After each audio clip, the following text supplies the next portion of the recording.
I'm the all or nothing type of person, right? It's like I'm either meditating for an hour in the morning or an hour at night, and I'm working out for, 45 minutes, and then I'm running for 45 minutes, or I'm not doing anything at all. And there's so much more like, middle ground and gray area in there between the black and the white. Mm. So even that extra 5 minutes of meditation, that might be an edge for you, and that might be something that's new and you're not used to it. And if I don't know if you can hear the garbage trucks outside my It's door, of fine. course, as soon as we Life. start It's gonna this. happen. Hmm.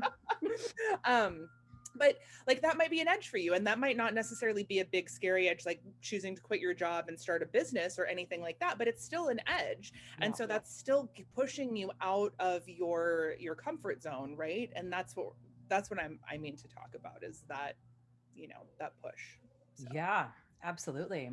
And, being an entrepreneur and being on that edge and taking that step forward into, you know, manifesting yourself and helping other people do that as well, like the healthy mind, healthy body piece of it is really important. That's one of the things that, like, any coaching of coaches that I've gone to, it's like, you have to take care of yourself first. You have to show up whole and yep. full and healthy and vibrant. And it's not easy to show up full all the time for every part of life, right? We're not going to. However, it's important. uh, my So I've worked with a coach now for about a year and a half, and her first thing that she starts with all of her clients, programs, everything, is self-care and alignment, right? So what and we're not taught what self-care is, right? And self-care means different things to different people, right? But she talks about the big six, right? And so that's hydration, sleep, nutrition, meditation, reflection, and movement, right? Those Nice. are the big six that, like, you take, even if you just take 5 minutes and say, okay, like, how much sleep do I need a night, right? Like, Mhm. what's my optimal sleep? For me, I'm between 9 to sometimes 10 hours a night, right? Like, that's for me, that's what I need to feel grounded, to have my nervous system feel safe and secure, like Mhm. I'm taking care of myself, Right. right? Because now I'm an adult, so we can talk about reparenting and inner child stuff at some point if we get there. But that's part of it, is like no one else is going to take care of me, so I have to do this myself, right? How much water do I need to drink in a day? Like, what feels good for me? What kind of foods, right? I That's one Amen. place that I fall short a little bit, is on the water. And when you're talking about, yeah, movement, like getting half an hour of movement in a day, and it doesn't need to be running if you're not a runner, or lifting if you're not a lifter, but going for a walk or taking an online yoga class, or something, just getting your body moving. The meditation and reflection, like journaling, I try to journal every morning, and I do gratitude lists and everything. But yeah, and then nutrition, that can be Mm. something slightly different for other people. I feel better when I'm on a more plant-based diet, or food plan, I should say. There's stigma Totally. around the word diet. I try to stay away from that, but a more plant-based food plan, like I thrive on that, where someone else might be better with eating meat occasionally, or a few times a week, or even red meat, Mhm. so it's figuring out what works best for your body. If you have kids, you might not be able to sit down and meditate for half an hour in the morning. Like, that might not be feasible, right? So, someone, I had a friend suggest, she's like, well, when we all were going to work, she's like, when I would get off work, I would get to my car and I'd meditate, for 10 or 15 minutes in my car before I went home. Because I knew Oh, as soon as I got home, yeah, it's I'm on. not gonna. It's go go go go go. I need to make the Mhm. kids dinner. They're gonna be asking for snacks. I'm gonna want to spend time with my kids. I haven't seen them all day, and I'm like, Yep. oh wow, So there's ways to fit this into your lifestyle, and it's about finding what works for you, right? Mm.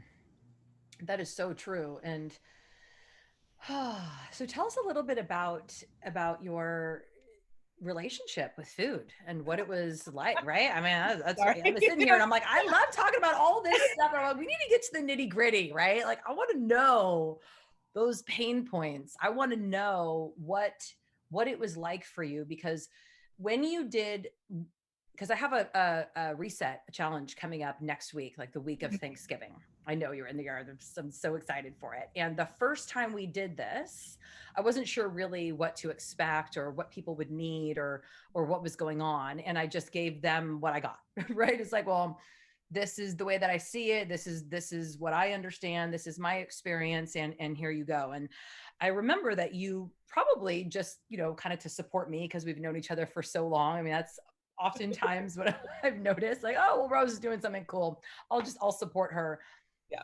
And then there was this like this shift for you, and I want to talk about that, but tell us a little bit about what it was like kind of before and the struggles that you've had. Yeah, I mean, food has been my best friend and my arch nemesis for, almost my whole life. My father had food issues tied into some severe emotional and physical trauma that he had experienced. And so for me growing up, that's where I learned my food patterns, right? My father would one, we had a lot of microwave vegetables and it was meat and potatoes all the time in the house because he was, that kind of guy, very blue collar, right? So we had a lot of microwave vegetables, and my dad would take the microwave bowl of veggies, pass it under my nose and have me smell it and say, okay, well, now you've had your vegetables, right? So this was what I learned, that vegetables were bad. They didn't taste good. I didn't want to eat them. We used to have like pieces of bread with mayonnaise on them as snacks, Yep. like white bread with mayonnaise. That's it. So, needless to say, I didn't have and my dad was always going on and off of some sort of diet, always, right, to Yeah. try and manage his weight. And so, this is what I learned was normal. This is what adults do. This is how you eat. This is everything. So when I got to the place where now I had to start feeding myself Mm-hmm. and was like, wow, I don't even know how to do this. And I feel like I've struggled with weight my whole life, which severely affected my emotional, mental, physical, and social well-being. I had very bad self-esteem, and I was very down on myself and hard on myself. And if I was only skinny, then everything would be okay. Yeah. Right? Like that was the story in my head. I was never, oh, hi, kitty. I was never good enough. That's Sydney. Aw, hi, baby. Yeah. So I was never good enough because I was never skinny enough, which meant I was never pretty enough, which means I would never get a man, I'd never get married, I'd never have kids, and I'd be alone with 85 cats. For the record, I only have two, so I'm like doing okay at this point. Totally. Like that was the story. So, Yeah. I've gone back and forth. I've tried probably every single diet out there. Yeah. Almost, like I've done just about everything under the sun.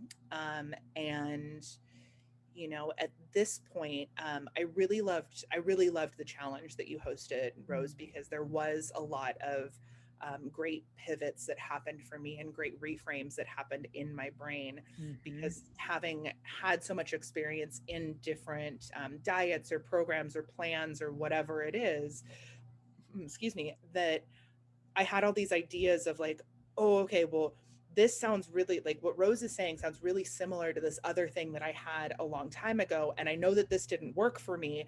Now, so immediately my brain goes to, well, this isn't going to work for me either. Yeah. Right. So it takes a minute to stop and reflect and process and say, okay, this is something different. Let's look at this with fresh eyes. Let's see let's see what this is about and ask questions, right? Mm. I had a few questions of like, okay, well, what about this, and what about this, and what about this, because I did this before and this didn't work. And Yeah. you're like, yeah, no, that's not what this is at all. And then it was kind of like, wait, what? I don't understand. So it took a minute to like assimilate some of that and have it land and like ground. Mm. And it's so easy and it's so simple. Now, full disclosure, does that mean I stick to it and I'm perfect? Absolutely not. No, No. nobody is. And that's me, and I think the difference today is by starting to get in the salt, like by getting curious about the inquiry of like what it is, what do I need, where am I at, what needs to heal, what needs to be witnessed and presenced and moved at this time. That's gotten me to this place where today, um, would, how do I say this? Would I feel more comfortable in my body if I was weighing less? Yes. Am I happy with where I am right now? Yeah, I am. Right. And that's the difference, is that I actually love myself today, no matter if I'm 150 pounds or 250 pounds. Right. And that's really, because even when I got skinny, my head was still, I'd still look in the mirror and I'd still be like, wow, you're so ugly. You're a piece of shit. No one's going to love you. You're never going to amount to anything. And I still had that story. Right.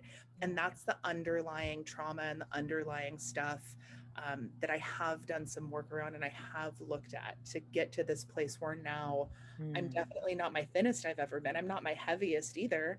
And I'm happy. For the most days, most often, I'm happy. I like myself. I think that I'm beautiful. And that's the shift, right? And so from that place, you can, for me at least, I've been able to start making tweaks in, okay, well, let's drink a little bit more water. Maybe, let's cook this meal at home instead of ordering DoorDash. Let's do like just making little changes. Because that's what it is. And I'm also the type of person that's like, okay, I ate a salad and I went for a half an hour walk. I'm not 10 pounds skinnier. What? Fuck this. I'm over it. Like, so it takes time, right? And healthy habits take time. And sometimes it's not even about the scale, right? It's how do you feel? You know, some Girl, I be bodies, if knowing. you're eating healthy, clean nutrition, well, I don't want to say clean, healthy, nutritious food, right? That your body might just feel more comfortable at a higher weight, and that's okay. And you're still healthy, right? That's also the mind trip to that I had to get out of, is that like societal conditioning of this is what we need to be, this is what we should be, this is what beauty is. And again, every body is different. So I don't know if that answers all of your Oh, questions. yeah, girl. I'm really hearing you. Probably the most disappointed and confused I ever was when I got super thin and like my perception hadn't changed. And I didn't know what to do with myself at that point. It's like I really thought that there was a significant amount of my, stress and worries and self flatulation that would just disappear if my body was different. And then I got a different body and it was the same patterns of thought and the same feelings. And there has been, for me as well, a lot of work around that. And I mean, it's not like, digging a hole or building a fence kind of work. It's a different kind of work, right? It's a Right. willingness to own it, to be Mhm. present with it, and then to shift it. And Right. I know that I needed help with that. Was that something that you were able to do on your own, or what kind of support did you? We think we can, though. You know what I mean? Of course, like when you're on the other side, you're like, obviously, it was only when I asked for help. But it's a funny No, thing. it's that the saying that, if your hand's broken, you can't fix your broken hand with your broken hand, Ooh, right? So, right? So if your thinking and everything that you have up until this point has got you to where you are, and you want something different, you probably might not know how to get there.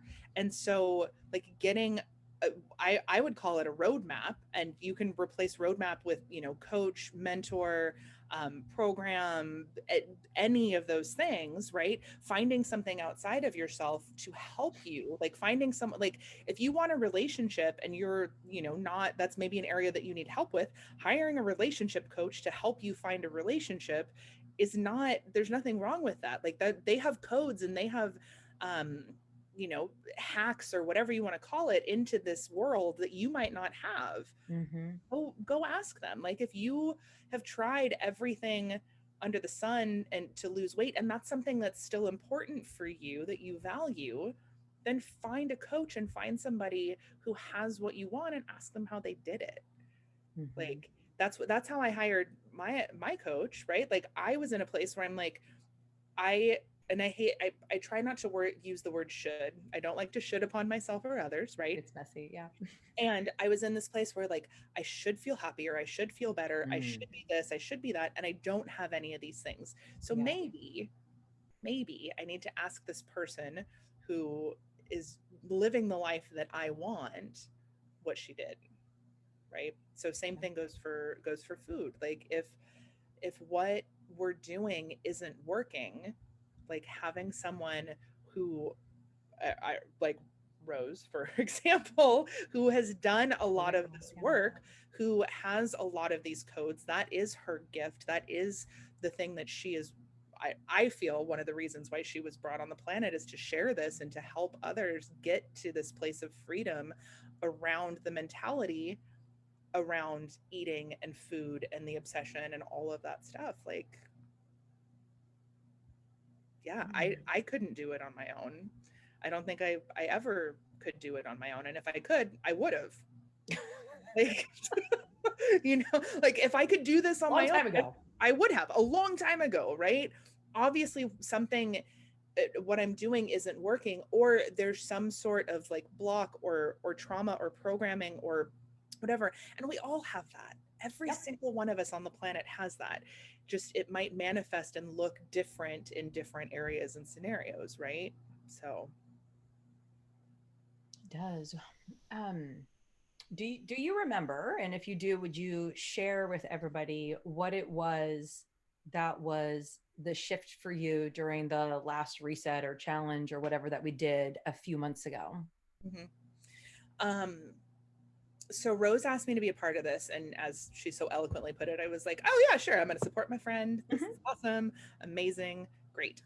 And I it was the first time in a while that I had fully committed to some sort of um, food plan and Hmm. program and anything. Hmm. And I I noticed how immediately how much better I felt, Mm. how much more energy that I had. I felt, I think it was like at the end of week one, and I had this pair of jeans that was just too tight Hmm. and they fit in like 5 days of doing this. And so I'm like, oh, Mm. okay. Like not having to think about what I'm going to eat next, not having Mm. to obsess about what's going to make me feel good right now. Um, Mm. noticing when that came up of like, oh, okay, like I already know what I'm eating for dinner, and now I have this craving for this thing over here. Okay, get it. And then getting curious in the inquiry of what is that? Why is that coming up? What's underneath that? It's not the food. Mm. It's never the food, No. right? Like what am I having a feeling right now? Do I feel unsafe? Is there a feeling of, insecurity? Do I feel lack? Like what is that underlying feeling here? Mm. Um and that it was it was really amazing how much shifted so quickly in just a matter of 5 days, right? Like, So what's interesting to me about that, and like sometimes we don't always piece it together, but I imagine that you were listening to the hypnosis session that I offered. mhm, So like the quote unquote diet that the food plan that I suggest and that I offer and that I use, and the way that like I suggest that people implement that, that's something that's familiar to you and that you've done before. I think that was probably the biggest thing where you're like, whoa, I've totally done that. And I don't know, like yeah, you lose weight, but like no. And it's interesting because that's the piece that's the same, and yet like the mental, emotional, psychological kind of softness that we are able to access, because it's not like me doing something to you, like that already exists in you, that love, that self-love, that acceptance, that connection with all that was and all that is and all that will be, like that grounded presence has always been there for you. Sometimes we just have a harshness and a judgment that kind of lays on top of it and makes it hard to really express that on a day-to-day kind of experiential level. And to me, that's what the hypnosis does. That's the way that I understand it. But what was that experience like for you? Um, the hypnosis was, it was something that was different. I don't know that I've ever really, I mean, I went through one like hypnosis seminar to try and quit smoking when I was like 21, right? And I was 21. So like, yeah, no, I went out to the bar drinking, I think like a day or two later, and that went out the window completely, right? But outside of that, I don't think that I've had really a whole lot of experience with hypnosis. And like, to be candid, there's something in the back of my head that was like, oh yeah, okay, yeah, all right, sure, Totally. sure, that's gonna work for me. Okay. You can't control me. Try. I can't even control myself. Yeah. Totally. Oh, Like it it's ain't so, about control, but okay, I get it. oh God, the contempt prior to investigation, right? Yeah, Like that's that's totally. the thing. So it was interesting that there's like these, it's these minor little shifts Mm. that happen there, right? And so again, like going back to that all or nothing, like I'm eating a salad and working out, or I'm sleeping in and eating, you know, fast food, like it's it's subtle. And that's, I appreciated that. Mhm. I appreciated that, right? Because at least in my experience, anytime there's been big, huge shifts, not outside of maybe a handful of like pretty big, like burning bush, like knock you on your butt experiences, like for the Mhm. most part, if there's been a huge shift, or if I've like lost weight really quickly, specifically talking in these terms, right, Mhm. that hasn't lasted, it hasn't been sustainable, Yeah. right? um, so to have that subtlety like come in and start to like, it's almost like little elves coming into your brain at night and rewiring like the system, like I don't know if that makes sense, but like it's It's a fun visual. I'm not sure that's what actually happens, but I like your style. I mean, The way that I think about it is there begins to be a softening and a little bit more space between the thought and the action. yeah, And in that softening, then we have choice. right, yeah, when you can create space between the thought and the action, that's where you have the opportunity to be more present with what is, and really take that time to say, hey, you know, is this the most loving choice for me right now? Is this going to get me, like I've committed to this thing over here, is this choice going to get me closer to this, or is it going to be moving me further away, right? And you can still make that decision to say, no, it's going to be moving me further away, and I'm going to make that choice, right? There's no shame, there's no guilt, like Yeah. there's not any, like wherever you are and whatever you choose is okay, right? And that's, for me, I speak from experience, that that's another reprogramming thing, because immediately I go to shame, Yeah. right? Like, oh, I ate the cupcake, now I'm going to be fat and ugly and, you know, 700 cats, and then I'm in that shame spiral, and now I'm eating a pint of Ben and Jerry's, like, you know, because now I Yes. already messed it up. And it doesn't have to, like, that's the thing of when I was talking about that like gray area and that middle ground, is that there's so much more room for like for everything. And just because you made a choice to, let's say, eat something that wasn't, you know, on your plan for the day, it doesn't mean that you've messed up your entire food plan in your life, right? Cool. I had a cupcake, awesome, tomorrow's a new day, right? Like, and that's the shift that has started to happen for me as well, right? So taking that space in between, and then not shaming myself for whatever choice it is that I choose to make, right? has been huge, because once I get to that place where when you have the opportunity to have choice, that's where all of like the magic and the possibility happens, right? That is right. That's been my experience as well. Oh, girl, we have already been talking for 30 minutes. I know. I could For literally talk to hours. you for hours, and we really need to get together more and bond over all of this stuff and continue to support each other. So I just thank you for your time, for your energy, for your experience. Thank you so much for showing up and sharing with us today. Sister, I like, there's a handful of people on this planet that if they reached out to me and asked me to jump, I wouldn't need to ask why or how. It's just when and where, right?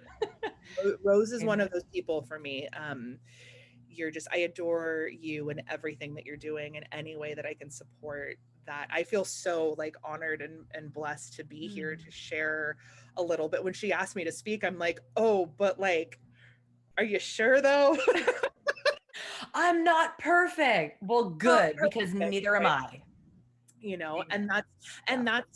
that's the thing too, is like, when we get to hear each other's stories and we get to see ourselves in others, Hmm. like, that for me, what happens is that guilt and shame that I've been carrying starts to dissolve, right? And it starts to soften and it starts to lessen. And it's like, for me, that my guilt and shame wants to keep me in the shadows, right? It wants to keep me quiet. It wants me to think that I'm alone, and we're not at all, you know. We're And not. luckily we don't all fall apart on the same day. Even in the craziness of what's going on right now, you Yes, and know, funny, I feel just so grateful and honored that to be here and to share, and hopefully, you know, hopefully somebody got something out of this. I oh, feel like I got a lot out of this, so. yeah, me too. I'm sure. I mean, that heart to heart, there's nothing better than that. And that's that little shift. It's like that little bit of hope. It's like, okay, well, somebody understands my pain and what I've been through, and there's hope and there's healing and there's a path forward. So thank you. If any of these ladies would like to reach out to you personally, would that be okay? Oh, absolutely. Please, connect with me. Obviously, I'm hopefully tagged in this live. Yes.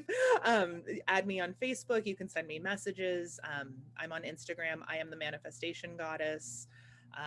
And yeah, if you want to chat more about any of this, or if something resonated with you, I always love to have more people in my tribe, and have more people like on the team and in the corner. And we don't get to we can do this alone. It's just not as fun, I've found. So yeah, Yeah, fun. please Awesome. connect. I'm open and available for all of that and all of you.